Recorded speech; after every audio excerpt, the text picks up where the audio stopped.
Welcome to the January 31st special meeting of the Trinity County Board of Supervisors. If you will all rise and join, Dan Frazier will lead us in the Pledge of Allegiance. I pledge allegiance to the flag of the United States of America and to the republic for which it stands, one nation, under God, indivisible, with liberty and justice for all.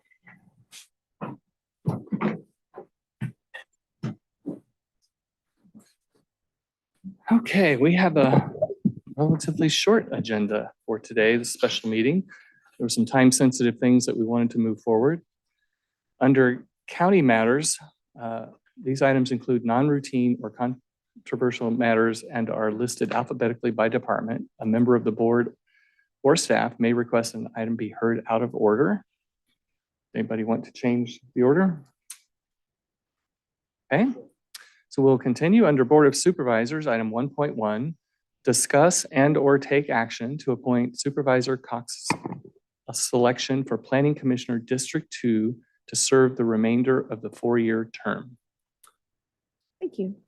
So we have flown this position for the 10-day period. We received 3 letters of interest. One of those is not applicable because that individual didn't realize that they don't live in District 2, they reside in District 1. The other 2 are able to be considered. And my selection for the board's appointment today is Amelia Flights. Her letter was in the backup data. The others are provided before you today. So with that, are there, sorry. Hard to let go. So did the board have any questions, technical questions before we go to public comment? Okay, we'll take public comment. Any in the room? I have no raised hands and no new chats. Okay, I will entertain a motion. That I would move to approve Amelia Flights as the District 2 Planning Commissioner for the remainder of my term. I'll second. Supervisor Cox makes the motion. Supervisor Frazier seconds. Supervisor Frazier, Aye. Supervisor Cox. Aye. Supervisor Carpenter Harris. Aye. Supervisor Gogan. Aye. Chairman Llewellyn. Aye. Sorry. Thank you. Okay. Well, thanks to those that were interested and Amelia, thank you for your service. Okay, item 1.2 under transportation, introduce and waive the reading of an ordinance amending Trinity County Code section 12.08 pertaining to setbacks along highways. No fiscal impact. And is that going to be Panos? Okay, thank you. Good morning, Panos Kokas, County Engineer and Road Commissioner.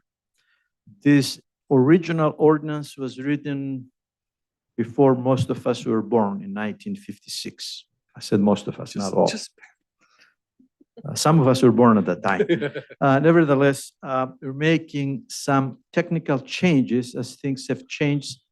One of it is we're changing the definition of roads. Since that time, things have changed. The other is clarifying where is the distance measured.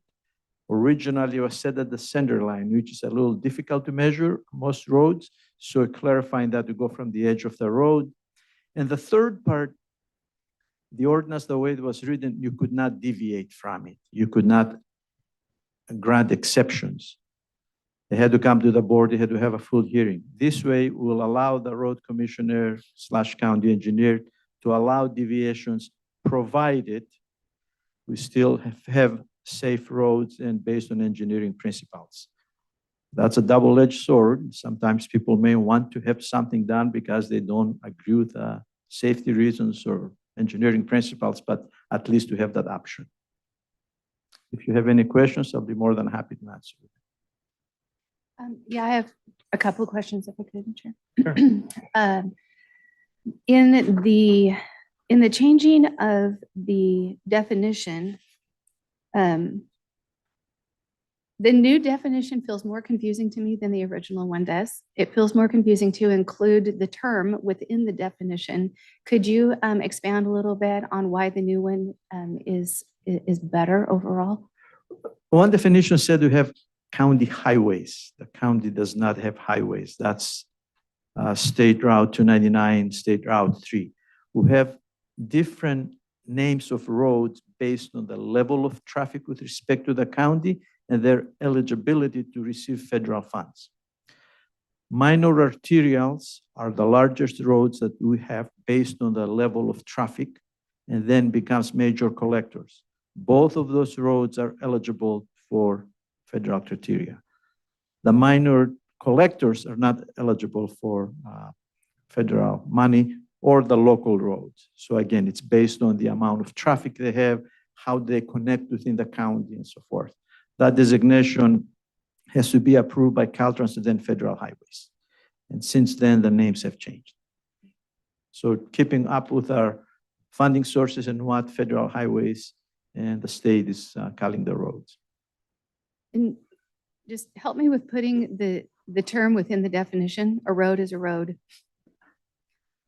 Yes, a road is a road, but you drive over it, but it could be gravel. You could have 5 vehicles a day, sometimes 2 or 3,000 a day.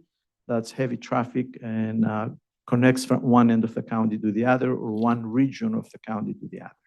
And where a road, thank you for that. And where a road is paved or unpaved, how do you designate the difference between a road and a driveway? A driveway goes to a private residence. It's not for public use. And so private residence would not include a multi-housing unit. It would be a residence. For one or many residents, you could have if there is a multi-family building and has 15, 50, 100 residents, and people going in and out, that's a driveway for all those people. Okay, so it's not limited to a single. No, it's not limited to a single one. It's a driveway for a parcel that has many homes in it. Okay. Now, another thing I'm going to expand is we have private roads. And those roads are going through public property. It could be through the Forest Service or through somebody else's property to serve 1 or 2 or 3 or more residences that they're not maintained by the county or anybody else other than the private individuals who have use of that road to go to their properties. And then with regard to measurement, so the third point is to allow some discretion, but in kind of marrying that with the second point, which is measuring now from the center line versus, measuring from the edge of the road versus the center line. If there's a 12-foot lane, we've actually extended that setback by 2 feet, which seems like it is in opposition to what we're trying to do, or in maybe certain cases we're trying to do. And what I would guess is that the exemption that we're also putting in would cover that. It just seems like they're a bit contradictory with the item before us. Not necessarily, because on the major collectors and minor arterials, it used to be 50 feet from the center line. Right now, it's going to be 40 feet from the edge of the road. Yeah, I think what she's saying is if the center of the road is 10 feet from the edge, then you didn't change. If it's 12 feet, then you actually did. I did, yes, but again, we may need to have more setbacks based on the width of the road, because as the traffic goes by, bigger vehicles, they may create some issues if you're too close, especially if they have fences too close and they block the visibility for corners or intersections, and then we have all these accidents. I guess they're not accidents, they're incidents because somebody didn't pay attention. So really, if I understand what I hope is the case, our projects would be looked at on a case-by-case basis to understand what's exactly happening here in this instance, what are the true dangers, what is needed, and my hope is that we're looking at our projects, realizing this is a very old county with little roads and some interesting things that have been done as development has gone on over the years. I hope we're looking for every way possible to move projects forward as best as we can and not looking for more ways to not move them forward. You're absolutely correct. The way it stands, if you're next to 299, you have a minimum of 50 feet from the center line of 299, which doesn't give you very much room. You're a part of the state right of way. But now if you go from the edge of the road, it says 40 feet. On 299, you don't want to get too close based on the speed of the vehicles. And if somebody deviates, they're going to be hitting your property. Now, if you have a road that has 2 or 3 houses in the other side, it's 20 feet wide. Its speed limit is about 15, 20 miles at best. Yes, you can get closer than the 40 feet that it has now. And you can deviate based on the type of road, the vehicles, the speed, and so forth. And we're doing that for safety purposes. Our number one priority is to have safe roads. Sure. Thank you. Yeah, number one priority is certainly safety and working hard for economic development. Yeah, so thank you for clarifying the intent. Appreciate that. Other questions from the board? I have just some clarifications. It's kind of along the same lines as some of Jill's concerns, but mine come from the management of livestock. A lot of people have their livestock fences are closer than this to the county road. And sometimes that's just because that's where the fence has to go because the landscape doesn't allow for it to go in other places. Is that something that's going to become, anything that's already there is allowed to stay there? Is that kind of? That's correct. We're not going to Okay. go and move things. This is Okay. for development going forward. All The right, other thing about livestock fences, and if you look at the ordinance, it says it has to be a fence that's 3 feet or lower from the edge of the road or see-through fence. okay. So I barbed picked up on wire the fence, see-through. it's not an issue because people can see see through it. through It's not an encroachment. Okay, I thought that's what I was reading. I just wanted to make sure that I understood this, the intention of the language. Thank you. Any other questions? So till after we have any public. Okay. We'll open to public comment. First in the room.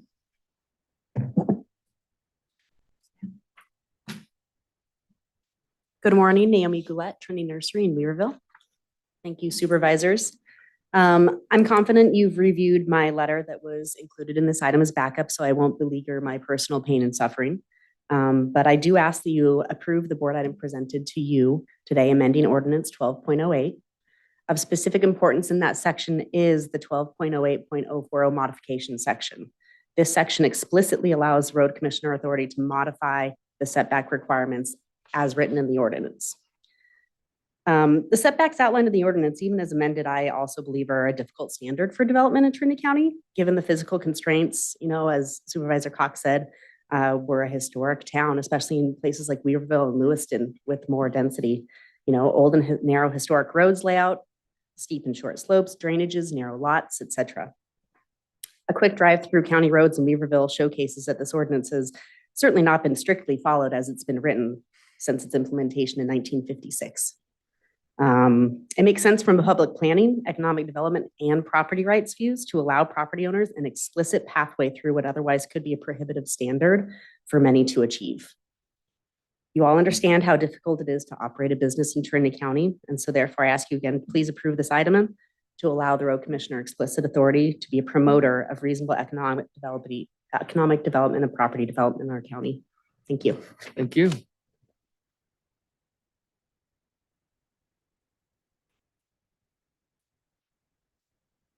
Good morning, Joe Taylor, District 3.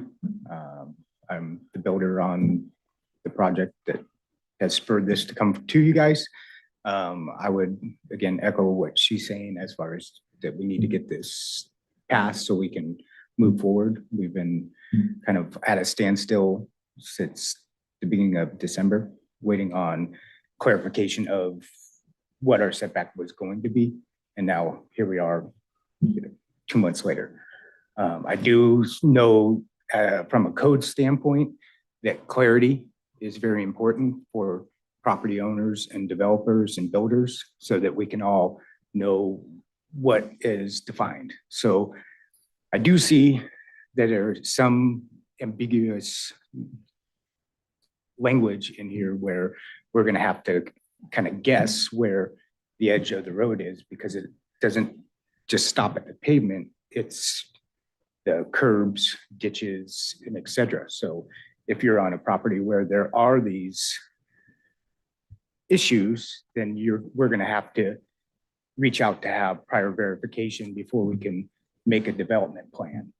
So with us being here 2 months after our initial permit went in, I think that timeliness is something that needs to be addressed as far as, hey, we need to be able to get somebody on site to clarify these issues so that we can know, because with this project, we're still have engineering on hold, because until we know where the setback is, we can't move forward. So it's just a thing of prior getting earlier in on the development stage of it, but also we need to have the clarity that's there. And that's pretty much my standpoint. I do think that gives the discretion, which is another important aspect of code, is that there would be discretion for situations to be fluid and to be reasonable. And I do believe that that is in this new ordinance. And so I urge you guys to approve it. I want to thank everybody for their efforts to get this to this point today, because without you guys, we would be trying to figure out how we're going to clean up the mess that we have down there. So with that, thank you. Thank you. Any public comment online? Veronica. Good morning, Veronica Kelly Alves, Douglas City. The last speaker kind of hit the nail on the head for me, because the edge of the road or end of the road, it could be very subjective depending on where you live. I think providing a better guidelines on what that could be, or better defining it, would make it a faster process for builders that are coming in and trying to figure their projects out. Being able to move projects forward using discretion within the departments is also very helpful. However, when there's a changeover in staff and somebody else then has a different understanding of it, I mean, some things you just don't want to leave as subjective. A better clarification of what is defined as end of the road would be better. Center of the road, I mean, you can see that, you can know that. But edge of the road, I think the last speaker said it all, that it could be different than what somebody else thinks, the builder or the county, but I think it could use some clarification. Thank you. Thank you. I have no other raised hands and no new chats. Okay, I'll bring it back to the board. Does anybody now have questions? If Panos could, I think that to explain that, how we could define the edge of the road, if there's a way we can capture that in this update, so that in the future, we don't have somebody come in and define that as, say, the road prism. Because there would be, I'm going with the difference in interpretation, where we can go from, are we going from the ditch, or are we going from the bottom of the fill slope, or are we the top of the cut? Is there a way that we can define that? If you look on item 12.0801, item C, it says edge of road. The edge of road encompasses the roadway, including the travelway, shoulder, and any adjacent drainage ditch. So if we have a drainage ditch, we have to maintain that. If you put your fence outside, so the drainage ditch is within your fence, we won't be able to clean it. So it has to be someplace where we can maintain the ditch, and hopefully the upper slope in the other side, as you don't want to hurt somebody else's fences or buildings are right next to the ditch. So you need to have some type of clear space for operations and maintenance. In certain areas, we have snow. We have our buildings right next to the edge of the road. We will not be able to move the snow unless we have to pick it up and throw it over the building or over the large fence. So looking at each situation, how can we operate and maintain that road? We have a lot of rain, like today. If we don't have any ditches, the water that cannot flow through is going to damage the road or is going to damage the property because it cannot go where it's supposed to. So yes, it's going to include the pavement, the gravel, whatever it is, whatever shoulders we have, which you don't have very much. And then we also have drainage ditches. And where we have drainage ditches, we have to have some clearance from the top of the bank of the ditch, maybe a foot or two, depending what they want to do. If it's a building, I don't think it's a good place to put your foundation next to the ditch. And my main interest, and I actually didn't read that exact item, I don't think, but I read most of it. So as long as it's defined that it's from the ditch, your 40-foot setback, so that we don't end up with a road commissioner in the future that has a different definition. We've had those things happen in the past where it's like, this is how it's been, but a new interpretation. So if we can make it as clear as possible so that there's not really that change of interpretation that throws people for a loop. And if it's the ditch and it's called out as the ditch, that's fine. It's defined. If we want to, I think that captures gutters and all, because that's still a drainage ditch. So I'm good with that. Thank you. And the other part is, remember, we have the deviation. This is a standard ordinance, how you have to build it. If there is something out of the ordinary that prevents you from building it based on the road that's narrow, that doesn't stop someone from coming closer. If there are clear fences like for cattle and things like that, where there's visibility through it, who says you can go at the edge of the right of way? And that's the easement that the county has for road purposes. Thank you, sir. Other questions? Okay, thank you, panelists. Entertain a motion from the board. Move to approve as presented. Oh, second. Any further discussion?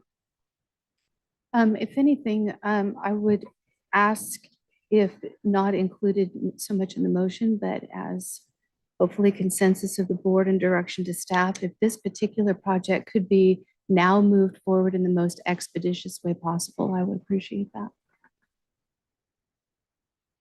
And is that appropriate just to do separately as a staff direction, or should we include it as part of this motion? Consider it separately. It would be separate. Mhm. So vote on the motion. Supervisor Gogan? Aye. Supervisor Cox? Aye. Supervisor Carpenter Harris? Aye. Supervisor Frazier? Aye. Chairman Lutwiler? Aye. Thank you. And to follow up on Supervisor Cox's suggestion, do we have board consensus for the county staff, for us to give direction to the CAO for county staff to move as expeditiously as possible to help move this project forward based on these changes, even though we are still be processing through the steps to get it finally approved and in place? There consensus? 100%, just as long as we realize that there is still a process to go through. Also, it won't happen tomorrow. So it's an ordinance update.